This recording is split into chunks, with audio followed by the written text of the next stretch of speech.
আসসালামু আলাইকুম। শীতকাল এসে গেছে, কিছু পিঠা টিঠা খাওয়া উচিত।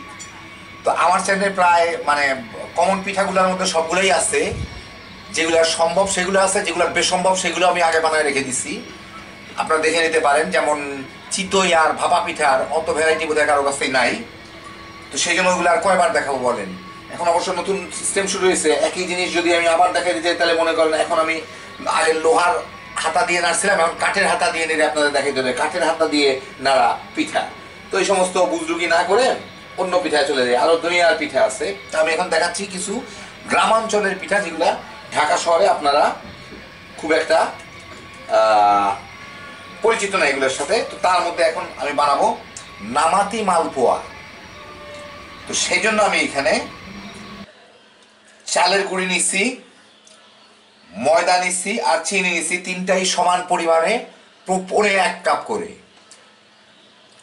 এর মধ্যে আমি কিছু গুয়া মৌরি দিব। এই যে দেখেন, এটাকে গুয়া মৌরি, মিষ্টি সব হস যা যে সব যে যে যা বলেন না কেন, এই গুয়া মৌরি কিছুটা দিব, কতটুকু। আর এইখানে আমি আধা কাপ সুজি ভিজায় রাখছিলাম, ওই আধা কাপ সুজি ফুলে প্রায় 1 কাপের মতো হয়েছে, 1 কাপ না যতদূরই হয়েছে না কেন, সেইটুকু আমি এর মধ্যে পানিটুকু শুদ্ধাই দিয়ে দেবো। আবার একটু গুলাই নিই, আর 1 চিমটি লবণ দিয়ে এটাকে আমার এখন গুলাই নিতে হবে।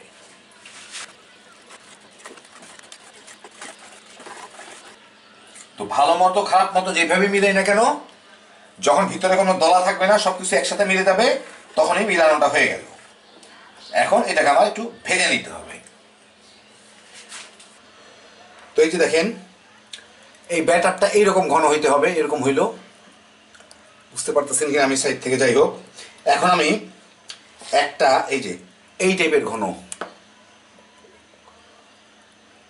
পাশ উপর থেকে দেখা মুশকিল, যাই হোক, আমি এখন একটা কড়াইয়ে তেল গরম করে নিচ্ছি। এইটা জিনিসটা কিন্তু এগুলা সাদাটে টাইপের হয়, সেই জন্য এটা বাদামি করে ভাজার কোনো দরকার নাই।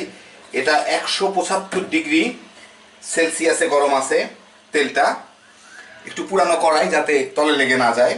এর মধ্যে আমি এটাকে ঢেলে দিব।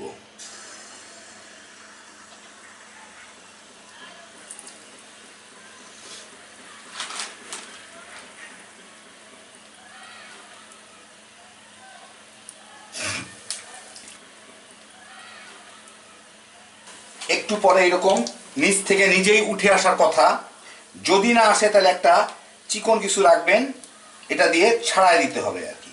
যদি তলে লেগে যায় এটা নিজে থেকেই উঠে আসবে, কিন্তু অনেক সময় নতুন কড়াই কিংবা অনেক সময় না উঠতে চায়, তখন এটাকে এইভাবে উঠাই দিতে হবে।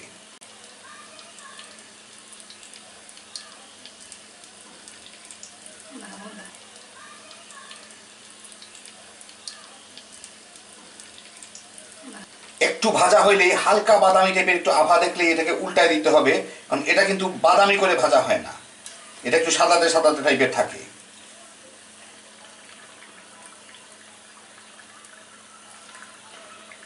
উঠার সময় একদিকে ব্যাটারটা কোথায় চলে যাইতে পারে, সেই জন্য এটাকে একটু ধরে সাদাতে টাইপের করে ভেজে উঠাইতে হবে, মানে হালকা, খুবই হালকা টাইপের বাদামি হয় এটা।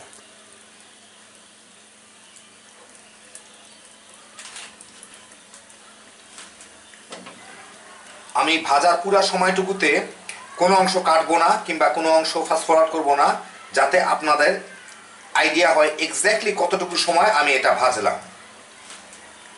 কারণ এর ভাজাটা বাদামি হয় না, যেহেতু এর ভাজাটা অনেক ইম্পর্টেন্ট।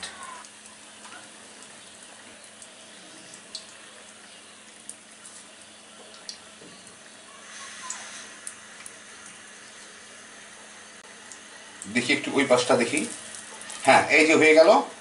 এই যে এই টাইপের ভাজা হইলেই এটা পারফেক্ট ভাজা।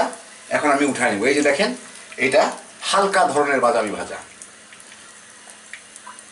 তেলের পিঠার মতো একদম কালচে করে ভাজা না, এরকম করে বাকি সবগুলোকে ভেজে নিব।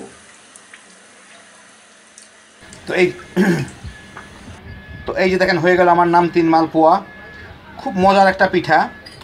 এর মানে হালকা একটু বাদামি হয়, আর পাশগুলো সাইডগুলো যে দেখতেছেন এইটাই বাদামি হয়। একটু কামড় দিলে আপনার ওই মিষ্টি সব হস যেটাকে বলে আর কি, গুয়া মৌরির একটা ফ্লেভার আসে, দারুণ মজা খাইতে। খুবই সোজা তৈরি করা, কয়েক মিনিট লাগে খালি বানাইতে। তো দেখলেন কত সহজে তৈরি হয়ে যায়। এগুলো গ্রামাঞ্চলের পিঠা, খালি বানাইবেন আর তামা তামা করে খাইবেন।